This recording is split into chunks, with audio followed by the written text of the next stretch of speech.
Hello friends and welcome to this channel and press the bell icon to enjoy complete IELTS course and subscribe other Makkar YouTube channels for your IELTS.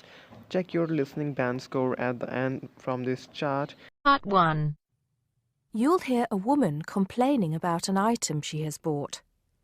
First, you have some time to look at questions 1 to 4.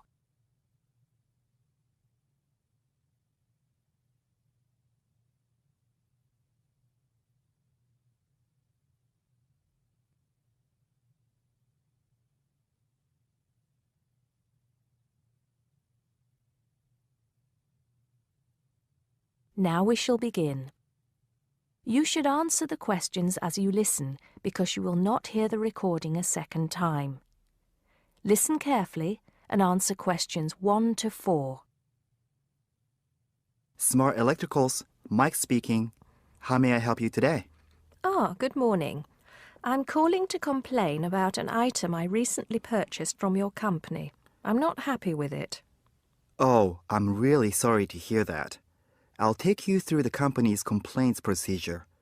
I'll need to retrieve your files from our records so that we can discuss the problem properly and find a solution. I'll need to take some details from you first. Is that okay? Okay, but I don't have a lot of time. Will it take long? Not long, madam. Can I first take your name? Yes, it's Susan Yorke, Y-O-R-K-E. Okay. Can I have the address, please? Yes, it's Flat 1, 25 Alpine Avenue. That's A-L-P-I-N-E Avenue, Harchester. The postcode is HA6 5LD. Okay. Next. Could you give me your telephone number? Preferably one that we can call you on during normal working hours. Well, the home one is 01734 525 268. But you're only likely to catch me on that number in the evenings. I usually have my mobile phone with me during the day, though. It's probably best to take that number then. All right. My mobile number is 0781 233 452. And do you have the order reference number on you, by any chance?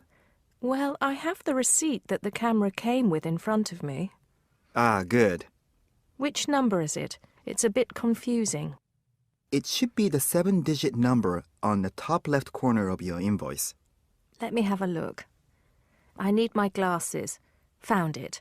It's DMX8443.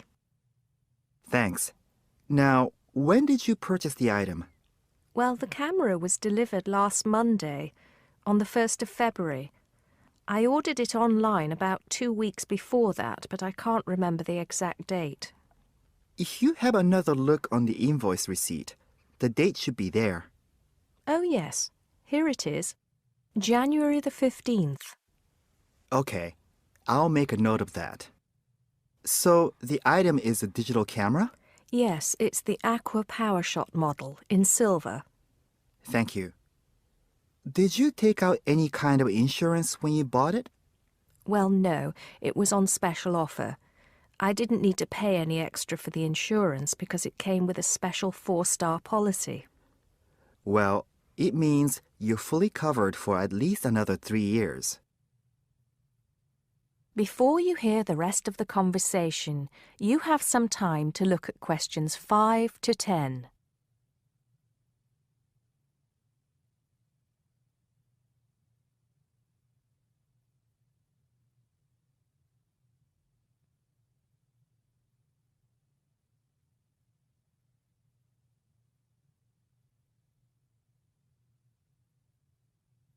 Now listen and answer questions 5 to 10. Right. What is the problem? Yes, the first thing is that it came with 1 memory card in the box when there were supposed to be 2. Oh dear, I'm terribly sorry about that. It must have been an oversight in the packing department. I can do something about that straight away and get one sent out to you. Well, that's not the only thing. I bought it as a present for my niece because she loves swimming. It said on the website that it was waterproof, but when she took it on holiday and tried to use it underwater, it got ruined because water got into the lens. You can imagine how disappointed my niece was. I certainly can. Were those the only problems? No, there was one other thing. It came with a case to protect it. When I opened the box to take the case out, I saw that it had a big scratch on it. We're really sorry about that. I can offer to have the camera repaired for you. In the event that it can't be repaired, we'll send you a replacement. I don't think so. Seeing as it was faulty in the first place, I wouldn't want another one. I think I'd rather have my money back. Can I get a refund? Yes, of course. If you send it back to customer services, I'll make sure it's dealt with. Thank you very much. That is the end of part 1. You now have half a minute to check your answers.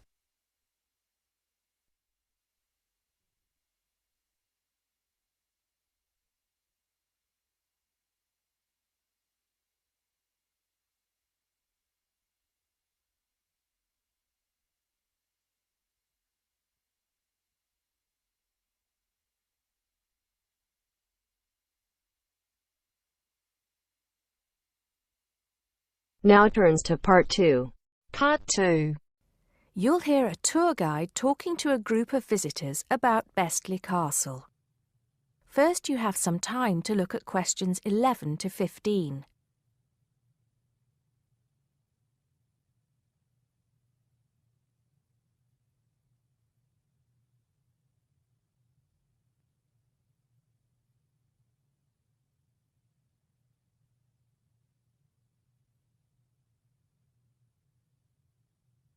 Now listen carefully and answer questions 11 to 15.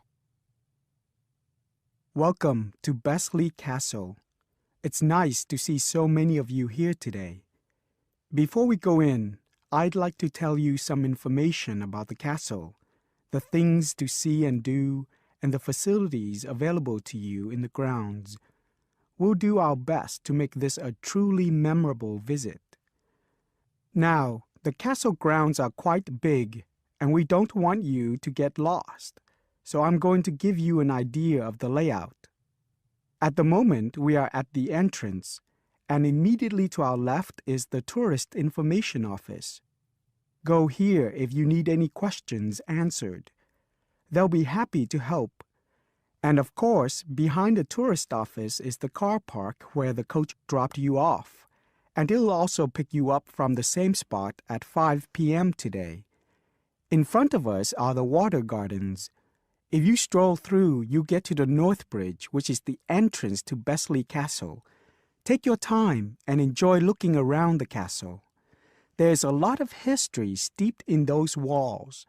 As you leave the castle via the South Bridge, you'll be greeted with the sight of roaming deer. During the day, there will be scheduled feeding opportunities where visitors can get involved. However, we do request that you do not feed the deer outside these times. To the right of the deer park is the Castle Museum, and behind that is our award-winning restaurant.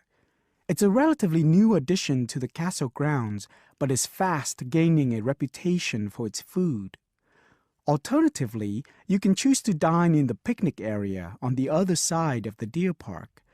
It's perfect for the family as it's next to the kids' play area and homemade ice cream hut. We hope that on your way out, you'll pop into the gift shop by the exit for something to remember us by. Before you hear the rest of the talk, you have some time to look at questions 16 to 20.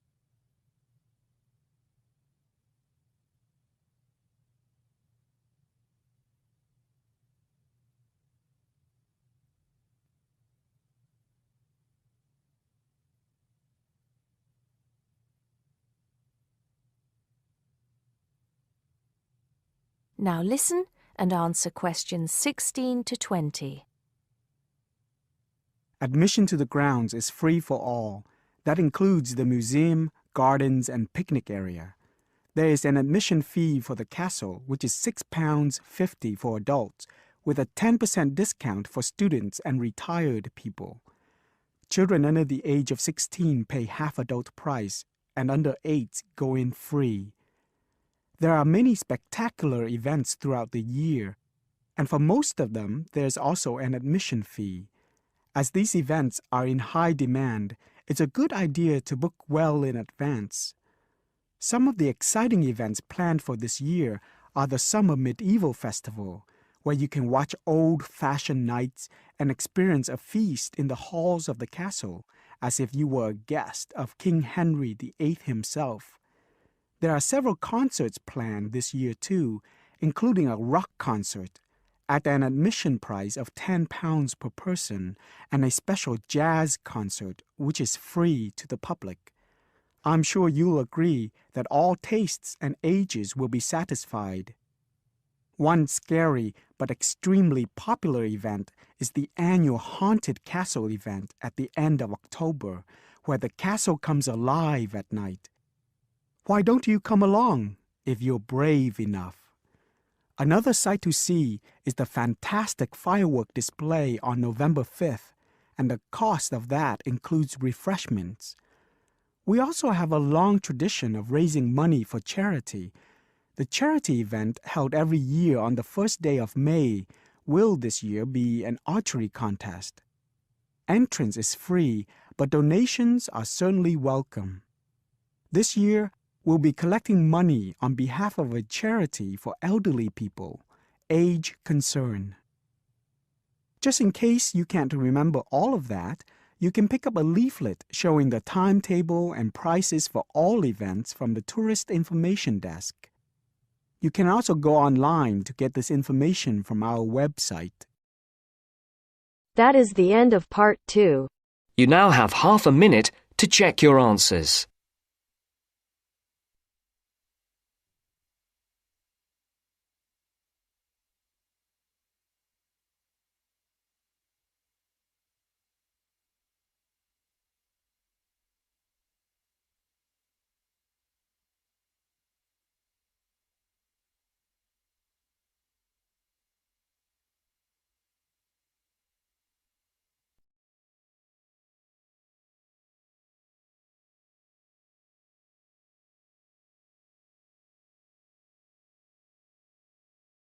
Now turns to part 3.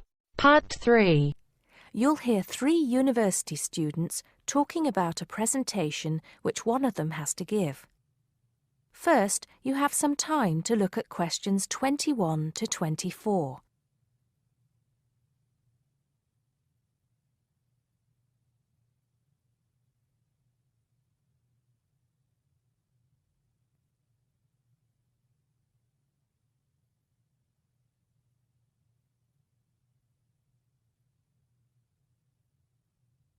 Now listen carefully and answer questions 21 to 24. Hi, Joe. Hi, Isabel. Hi, Paul. Oh, hi, Paul. I've heard you've been stressing out about your presentation on art. I am. Are you still going to talk about the different types of art? Yes. Well, I was planning to, but there's so much stuff on the subject that I'm finding it difficult to put it all into one short presentation. Huh. I usually have the opposite problem. There's nothing worse than going blank, forgetting your words in front of a group of people. Well, the problem is that I don't know how to organize what I want to say in the presentation. Well, you know everything there is to know about the subject. It's just a question of selecting what you want to talk about. Well, there's a lot to discuss about the different periods in art. That's a good way to start. Then you can bring in how specific types of art were popular in each period. Yes, like how sculpture was popular in the classical period and paintings were popular in the Renaissance period. And how now a wide variety of media are used to create modern art. As long as you keep it concise, because it's a large area, there's so many periods and movements in art, and you don't want to just list them one by one. I agree. An explanation of the movements and periods in art wouldn't be too long. You're right. I need to just pick out some key points. Just mention the periods quickly so that I can move on to the real topic of the presentation. Yes, the variety of art, like sculpture, paintings, installations. I have an idea. Why don't you prepare a timeline to show to the class? That would be a nice visual, and it would focus your ideas so you don't get too sidetracked. Great idea. It would certainly cut down on time. Right then, where are we? You'll begin with a very short introduction to the historical periods of art. Then, you'll talk about popular types of art within these periods. That's sorted. Maybe you could also mention some key works of art in each period, like the Venus de Milo statue or the Scream by Edvard Munch, and give some interesting facts on them. That's not a bad idea, because it does give people a frame of reference when I talk about specific kinds of art. After giving a historical context, I should really talk about different forms of art, shouldn't I? Yes, you should. After that, you can conclude with a question on what is considered to be art. Now, that would be really interesting. Yes, comparing the traditional views of art with modern views. Exactly. I think I'll have a collection of pictures, including famous pieces of art from classic to modern, projected on the wall, like the Mona Lisa, and some pop art, and ask people whether they think it's art or not. Before you hear the rest of the conversation, you have some time to look at questions 25 to 30.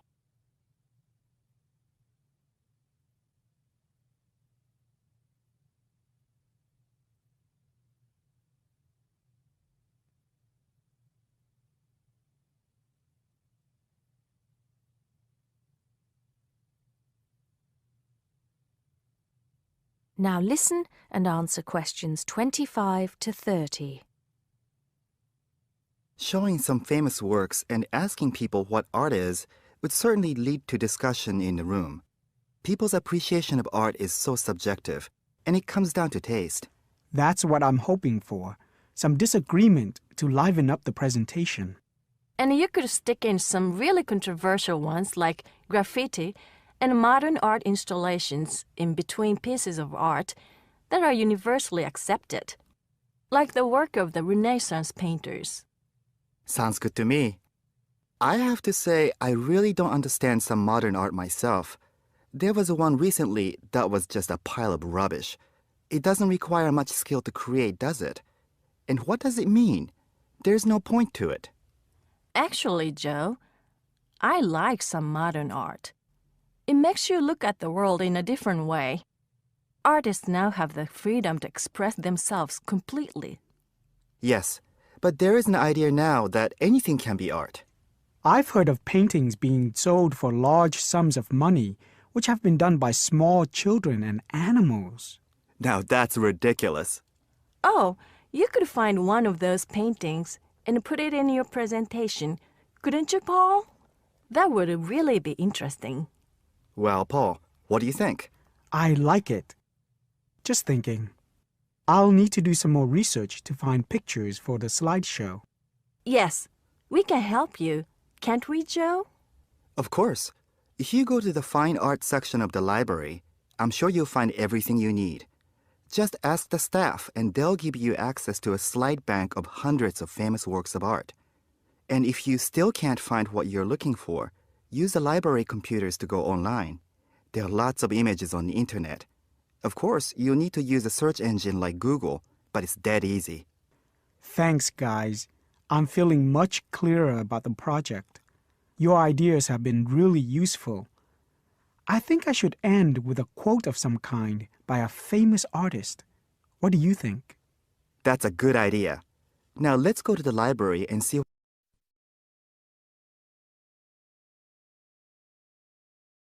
That is the end of part 3. You now have half a minute to check your answers.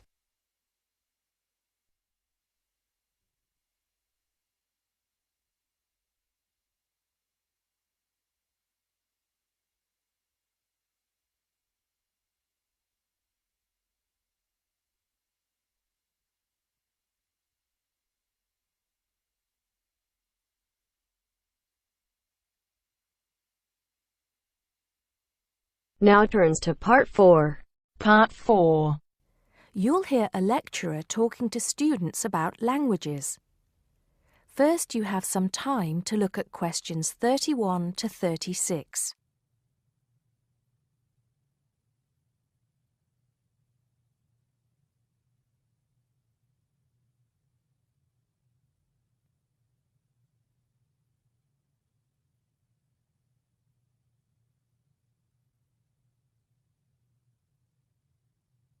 Now listen carefully and answer questions 31 to 36.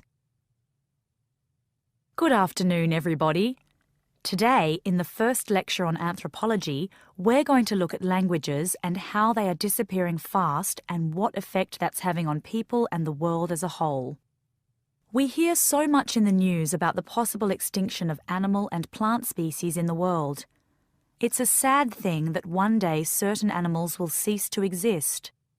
But how many of you are aware that the world's languages are facing a similar threat? Believe it or not, there are currently more than 6,000 languages spoken in the world today, but experts believe that by the end of this century, this number will be reduced to half. And as each language dies, the culture and specialized knowledge of a community dies with it. The unique knowledge of the environment, local wildlife, plants, animals, and ecosystems, not to mention the cultural traditions of the people themselves, will become lost forever. In essence, each language is not just spoken or written words strung together. Language has the power to hold the entire history of a people. Approximately one language dies every 2 weeks. This is an unprecedented situation. Never before in history has there been this rate of rapid decline. Most human languages are spoken by relatively very few people. Let's put this into perspective. The Ethnologue, the leading authority on the world's languages, has put together a list of every living language known to man. There are over 6,500, of which 6,000 have available population figures. Now, 109 million people speak just 10 of these languages, and they are the major languages of the world. At the opposite end of the scale, there are minority languages which are only spoken by a few people, and that's what this chart is illustrating. The number of languages is represented on the vertical axis, and the total number of languages that make up this group is an astounding 1,619. For each of these smaller language groups, the population range of speakers goes from 1 to 999. Even more incredible is the fact that out of these small languages, over 200 of them have a speaker population ranging from just 1 to 9. Imagine only 9 people speaking your language in the whole world, or even only 1 or 2 people. Now, let's think geographically. In total, there are 516 languages that are nearly extinct, where only a few members of the older generation survive. When they die, the language will die with them, lost forever.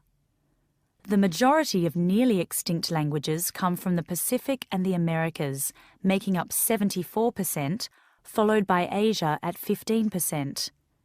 Europe has the smallest percentage of languages that are nearly extinct, only 2%. Before you hear the rest of the talk, you have some time to look at questions 37 to 40.